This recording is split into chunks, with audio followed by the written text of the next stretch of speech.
नमस्कार, मैं Bireshwar Paul Mind Mingle के मार्केटिंग एंड ट्रेनिंग हेड की हैसियत से इसके एक scientific as well as amazing product DMIT के बारे में कुछ जानकारी देना चाहता हूँ। डीएमआईटी अर्थात डर्मेटोग्राफिक्स मल्टीपल इंटेलिजेंस टेस्ट, ये टेस्ट जो कि डर्मेटोग्राफिक साइंस पर बेस्ड है और ये साइंस बहुत ही पुराना साइंस है, बस अभी इसकी अवेयरनेस भारत में बहुत कम लोगों को है।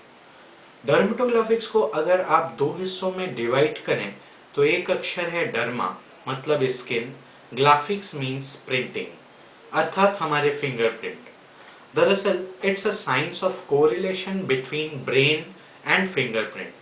अगर फिंगरप्रिंट की बात करें तो ये किसी से भी मैच नहीं करता, चाहे वो जुड़वा ही क्यों ना हो। That's why we are uniquely different. हम जो थोड़े थोड़े अलग हैं उसका कारण यही है कि हमारे फिंगरप्रिंट भी अलग अलग हैं।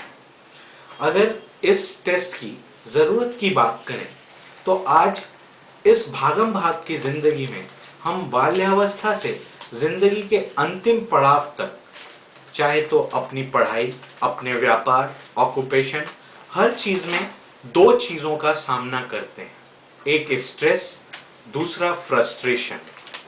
इसे समझने के लिए हमें कुछ बुनियादी बातों पर गौर करना होगा।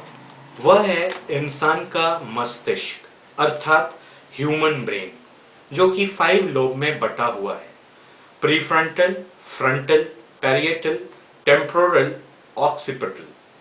प्रीफ्रंटल ये किसी भी तरह की समझ, अंडरस्टैंडिंग, पर्सनालिटी बताता है। Frontal thinking, imagination. पैरिएटल किसी भी प्रकार की मूवमेंट बतलाता है। अगर मैं ये हाथ भी चला रहा हूं तो this comes from parietal. Temporal language, speech, expression. Occipital देखना, ऑब्जर्व करना।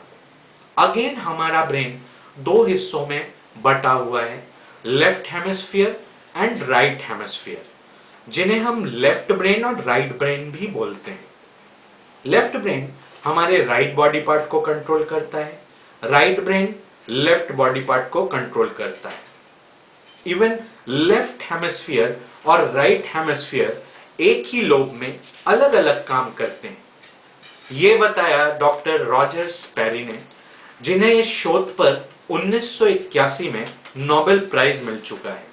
उन्होंने बताया हर लोब अलग अलग राइट और लेफ्ट हेमिस्फीयर के लिए काम करेंगे। जैसे प्रीफ्रंटल लोब लेफ्ट में मुझे अपनी समझ देती है और राइट में मुझे औरों की समझ देती है। इस तरीके से 5 लोब अलग अलग दोनों हेमिस्फीयर में काम करते हैं, जिसे हम 10 कंपार्टमेंट में बांट सकते हैं। दरअसल हमारा ब्रेन करोड़ों करोड़ न्यूरॉन से बना है और इन न्यूरॉन का डिस्ट्रीब्यूशन हर कंपार्टमेंट में अलग अलग होता है। जैसे जिस प्रकार से एक नमक को किसी भोजन में हम छिड़कते हैं, उसी तरीके से हर किसी इंसान में यह डिस्ट्रीब्यूशन भी अलग अलग हो जाता है। अब समझने वाली बात यह है कि जहां स्ट्रेस आता है वो कंपार्टमेंट में न्यूरॉन डिस्ट्रीब्यूशन कम है, पर हम उसका इस्तेमाल किसी दबाव में ज्यादा कर रहे हैं। मे बी वो पारिवारिक हो सकता है या हम किसी और को देखकर। और फ्रस्ट्रेशन ये तब आता है जब हम उस कंपार्टमेंट का इस्तेमाल कम कर रहे हैं जहां न्यूरॉन डिस्ट्रीब्यूशन तो अधिक है, पर हम अपनी स्ट्रेंथ पार्ट का इस्तेमाल कम कर रहे हैं। और इस प्रकार से जो एनर्जी बची रह जा रही है वही एनर्जी हमें फ्रस्ट्रेशन दिला रही है। डीएमआईटी साइंटिफिकली ये चीज भी हमें बतलाती है हु एम आई, अर्थात हमारा स्ट्रेंथ पार्ट और हमारी वीकनेस क्या है। जाहिर सी बात है, according to this DMIT report, जो हमारे ग्रीन एरियाज हैं उसको पॉलिश किया जाए तो हमें सक्सेस मिलेगी और हम अपने काम को एक अच्छे मुकाम तक ले जा सकेंगे। अगली बात यह आती है कि यह टेस्ट होता कैसे है। अकॉर्डिंग टू दिस साइंस हमारी उंगलियों में 3 हेड्स हैं, सेंटर, लेफ्ट राइट। जब कोई इस टेस्ट को कराने के लिए एग्री होता है तो एक छोटा सा स्कैनर है जिसमें हमारी 10 उंगलियों की तीनों एंगल से स्कैनिंग की जाती है और तब लगभग ये 30-32 पेज का रिपोर्ट निकल करके सामने आता है।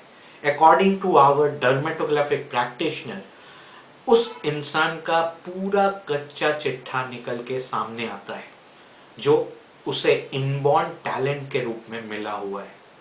फिर इस पर पूरी काउंसलिंग होती है कि एग्जैक्टली निकल के सामने आया क्या। Thank you very much.